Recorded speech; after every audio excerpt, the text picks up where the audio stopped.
gente, tudo bem? Para quem não me conhece, me chamo Carolina Mari, eu sou médica integrativa aqui em Curitiba, no Paraná. E se você gosta desse tema, se você gosta de tratamentos naturais, se você gosta de ver o ser humano como um todo, de medicina chinesa, de modulação hormonal bioidêntica, de tratamentos naturais, não esqueça, inscreva-se nesse canal, dê o seu joinha. Não esqueça de me seguir nas redes sociais que aparecem cards por aqui, tá bom? Toda semana tem vídeo novo aqui. E hoje nós vamos falar sobre o quê? Vamos falar sobre síndrome dos ovários policísticos, que é um assunto que vem sendo bastante pedido aí ao longo dos meses e que eu tô devendo para vocês, né? Junto com endometriose, bem, a mulher é uma caixinha de hormônios, né? Gente, ovários policísticos, miomas, nódulos de mama, nódulos de tireoide, para a medicina integrativa, elas têm todos o mesmo, digamos assim, o mesmo fundo, que é falta de progesterona e falta de iodo, tá? Mas vamos começar por definição, né?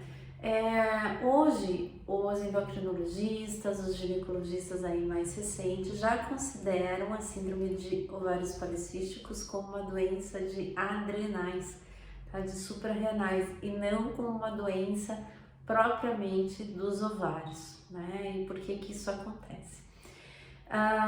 Quando o óvulo tá para sair do ovário, né? Tá para ser expelido, ele não consegue sair por ações hormonais, muitas delas relacionadas à falta de progesterona, e acaba ficando ali, criando um cisto, crescendo. O que que é cisto? Cisto é uma balinha com líquido dentro, tá? Mas como o nome já diz, síndrome dos ovários policísticos, ter a síndrome dos ovários policísticos não é ter só o cisto ovariano, precisa ter todo o entorno. E o que que é esse entorno? Hirsutismo, tá? Que é o excesso de pelos, né? Em áreas onde não cresce pelo nas mulheres. A resistência à insulina, o que faz com que essa mulher tenha dificuldade em perder peso, e outras alterações hormonais, irregularidade menstrual, né? Pode ter queda de cabelo também, um aumento dos hormônios masculinos como um todo. E onde é produzido esse hormônio masculino? Ele pode ser tanto produzido ali, onde o ovário ficou preso, o óvulo ficou preso, quanto principalmente, né, os hormônios masculinos são produzidos na suprarrenal das mulheres, tá? Por isso que estudos aí mais recentes já consideram a síndrome de ovários policísticos como uma doença de suprarrenal e não mais uma doença ovariana, tá? Já falei em outros vídeos, né, que a progesterona ela é uma mãe de todos os hormônios, né? Se qualquer problema com a progesterona, ela faz com que o estrogênio fique dominante e isso causa vários problemas, tá? Às vezes nem sempre o estrogênio, às vezes uma falta da metabolização correta da progesterona faz com que a mulher tenha mais testosterona. Não esqueça que a progesterona gera testosterona também, né? E faz um bloqueio de DHT, de hidrotestosterona, que na verdade é digamos assim, o vilão da testosterona. É um subtipo do hormônio testosterona que causa queda de cabelo, que causa câncer de próstata e tudo mais. Então é muito possível também que em alguns tratamentos a gente utilize progesterona para homens, tá? Mais do que tudo, a síndrome de ovários policísticos, ela pode causar um grande problema para a mulher gestar, né? E mais uma vez aqui eu falo sobre a progesterona. Progesterona, progestare, quem leva a gestação até o final é a progesterona.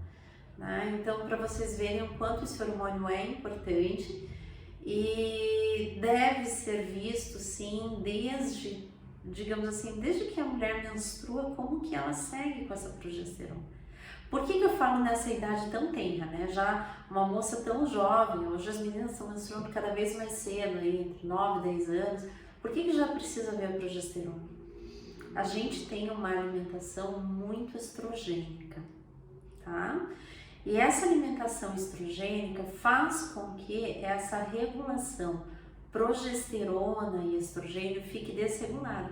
Então não é só que o estrogênio fica mais alto, né? A progesterona, digamos assim, não é só que ele fica mais alto, mas ele desbalanceia. Na verdade, a progesterona tem que ser 30 vezes, claro que igualada às casas, né, decimais, porque elas são, quando vem o exame de sangue, eles vêm em unidades diferentes. Então, igualadas as unidades, a progesterona tem que ser 30 vezes maior do que o estradiol, tá? Se essa conta estiver diferente, então a gente diz que essa mulher, né, seja adolescente ou seja uma mulher mais madura, ela tem dominância estrogênica. E essa dominância estrogênica prejudica também com excesso de sangramento e tudo mais. Aqui no ovário policístico, quem fica em maior evidência são os hormônios masculinos, são os androgênicos, a testosterona principalmente, tá? Por isso que dá essa masculinização feminina, né? E junto com isso vem essa resistência à insulina masculinizando esse corpo ainda mais. Então, de certa forma, quando a mulher é muito, eu vou falar numa linguagem bem popular, entroncadinha, ela ganha mais peso aqui, ó, no peito, nas costas, na barriga. Geralmente o problema é dominância, digamos, é resistência insulínica, tá? Não tem dominância nada, é resistência insulínica, né? Ela tá com uma resistência à insulina, e quando você corrige isso, ela consegue engravidar, ela consegue perder peso, tá? Por que eu tô falando dessa importância? Porque antigamente, lá quando eu fiz medicina, a gente só corrigia os sintomas da síndrome de ovários policísticos, a gente não corrigia a causa. Então, o que era muito comum acontecer? Dá para todas essas mulheres, ministrar para todas as mulheres metformina, que é um medicamento antidiabético que age na resistência à insulina, anticoncepcional, gente, na minha época ali, nos anos 2000, era para tudo, tá? Teve acne, que é muito comum na síndrome dos ovários policísticos, teve acne, anticoncepcional, né? Queda de cabelo, anticoncepcional. E era dito isso pra gente, que o anticoncepcional protegia até do câncer de ovário, diz que prolongava, eu lembro disso numa aula, prolongava a nossa fertilidade. E hoje a gente sabe que isso não é verdade, tá? O que o anticoncepcional faz? Ele suprime a produção dos hormônios femininos, mas especialmente ali da progesterona, que é o que vai causar malefícios lá na frente, tá? Que vai causar dominância estrogênica lá na frente, vai piorar a dominância estrogênica lá na frente. Então, o recado que eu quero deixar para vocês aqui é o seguinte: síndrome de ovários policísticos é uma doença complexa, não é uma doença de ovários. Se for para escolher um órgão, uma glândula, síndrome dos ovários policísticos é uma doença de adrenais, no qual há uma gama de anormalidades hormonais, tá? Incluindo anormalidades de hormônios de hipófise, de adrenal e de ovários, né? E que é causada, em certa forma, pela falta de progesterona e pela falta de iodo, certo? E isso está cada vez mais frequente porque nós temos uma alimentação altamente estrogênica, né? Então não adianta ficar tratando resistência à insulina, tratando com anticoncepcional, porque isso você está tratando o quê? Você está tratando os sintomas da síndrome do ovário policístico e não a causa, né? Aí vai tratar acne, vai tratar obesidade, vai tratar hirsutismo e, na verdade, na hora que largar todos esses medicamentos vai ficar como? Certo? Então, se você já está tomando anticoncepcional, se você já está tratando a síndrome de ovários policísticos dessa maneira mais antiga, a minha orientação é que você não abandone o tratamento, né, de uma hora para outra, que você continue com as orientações do seu médico, tá? Mas, se você está sofrendo com isso, né, se você, geralmente a síndrome dos ovários policísticos, ela vai aparecer aí nas mulheres mais jovens, entre 20 e 30 anos, né?